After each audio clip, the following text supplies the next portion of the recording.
मैं हूं मानव, welcome two movie शूवी। दोस्तों, मैंने अभी एक सीरीज कंप्लीट करी नेटफ्लिक्स के ऊपर, डी कपल्ड। मैंने कल रात को ही देखनी शुरू कर दी थी, अभी खत्म हुई। और मैं ये बोल सकता हूँ कि one of the better web series of India है।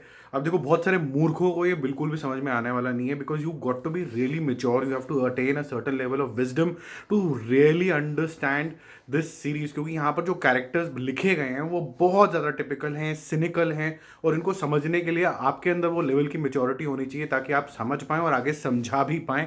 क्योंकि बहुत सारे लोग इसको सिंपली रिडिक्यूल करने वाले हैं। यहाँ पर जो कैरेक्टर्स दिखाए गए हैं, स्पेसिफिकली आर माधवन के और सुरवीन चावला की, ये इस तरीके के कपल है जो कि बहुत ही ज़्यादा मेच्योर कपल हैं, where they decide that we are friends but then we can't be couple and we want to maybe break their marriage और डी कपल हो जाएंगे हम।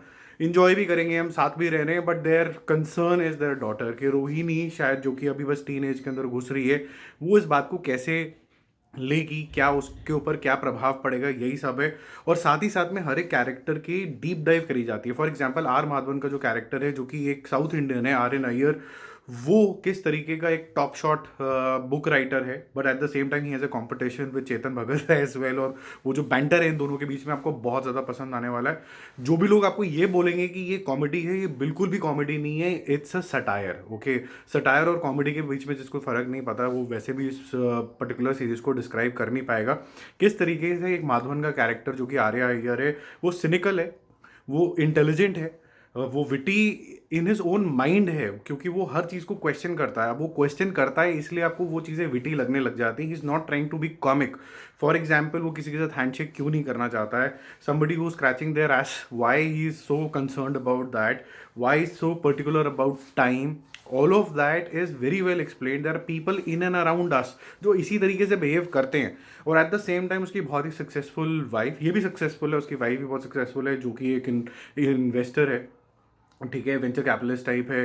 वो उसकी लाइफ में क्या चल रहा है, ऐसा नहीं है कि she doesn't like Madhavan, she doesn't like Madhavan one aspect because of which she can not be her life partner, but may be she can be her his friend. उस तरीके का ये दिखाया गया। और इसको समझने के लिए काफ़ी मेजॉरिटी चाहिए कि कई बारी दो लोग जो हैं वो हस्बैंड वाइफ नहीं हो सकते, बट और ज़्यादा रोल्स जो हैं वो निभा सकते हैं। अब पूरी जो सीरीज़ है, क्योंकि वो इसी मुद्दे के ऊपर सेंट्रिक है, वो आता जाता रहता है, और इनकी लाइफ भी आगे कैसे बढ़ती रहती है प्रोफेशनली और पर्सनली, ये भी दिखाया जाता है। और कैसे उसकी डॉटर भी, जो अभी बस टीन एज के अंदर घुसी रही है, उसके क्या इश्यूज हैं, how their decision will impact the daughter and daughter's love for both the parents, वो उनको बांध के रखता है कि वो जनरली डी कपल हो जाते हैं। यही सब चीज़ें आपको एक्सप्लोर करनी होती हैं। पर जो लेवल ऑफ मेच्योरिटी, जो ग्रेविटी है, वो आपको तभी समझ में आएगी जब आप के पास कुछ विजडम होगा, आप कुछ लाइफ एक्सपीरियंसेस ले चुके होंगे, आप कुछ मेच्योर लोगों से बात करते होंगे,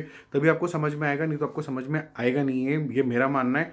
या फिर कुछ नेचुरली बॉर्न लोग होते हैं जो थोड़े से ज़्यादा मेच्योर होते हैं, उनको भी समझ में आएगा ये कि ऐसा क्यों है। ऐसा हो सकता है कि एक इंसान को दूसरे से इंसान से लगाव है, but at the same time वो एक दूसरे के दुश्मन नहीं बन गए, they can be friends as well. और जो रिलेशनशिप दिखाया गया है आर्या का और उसके फ्रेंड्स का, वो काफ़ी ज़्यादा अच्छा है। जो चेतन भगत वाला एंगल है वो काफ़ी ज़्यादा अच्छा है। जो श्रुति का कैरेक्टर है सुरवीन चावला का, और वो किस तरीके से अपने प्रोफेशनल लाइफ में नेविगेट करती है, कैसे एक काउंसलर की भी हेल्प लेती है टू मैनेज दिस मैरिज, वो भी सारी चीज़ें बहुत ब्यूटीफुली दिखाई गई हैं। And some bit of daughter's play is very nicely binding them all together. R Madhavan के कैरेक्टर से आपको दो चीज़ों की फीलिंग आएगी। एक फीलिंग आएगी, यार एक कैसा सटकेल है, okay, but at the same time when you will say ये सटकेल है, आप 2 मिनट का थॉट दोगे, यार ये गलत भी तो नहीं बोल रहा है, भले इसमें गलत क्या बोल रहा है, तो सही बोल रहा है ये। यही चीज़ को समझने के लिए, क्या ये गलत बोल रहा है, अगर आपके दिमाग में ये थॉट आ जाता है, ये बोलते बोलते यार ये सटकेल है, पर ये शायद सही बोल रहा है। जो लोग ये नहीं बोल पाएंगे ना शायद ये सही बोल रहा है, इसका मतलब है कि वो सीरीज़ को वहीं स्टॉप कर दें, उनको आगे कुछ समझ में नहीं आने वाला है।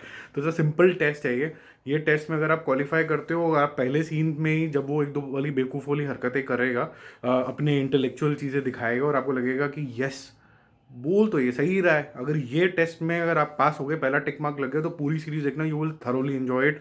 अगर आपको लगा ये क्या बेवकूफ़ी है, अगर ये लग रहा है तो वहीं स्टॉप कर दो, otherwise you will be ridiculing this entire series and you will not enjoy it. My movie should be score for this one is A+. It's a very mature content for me. ठीक है जी, चलो फिर मिलते हैं एक और review, एक और अपडेट के साथ। Don't forget to subscribe the channel. Bye bye.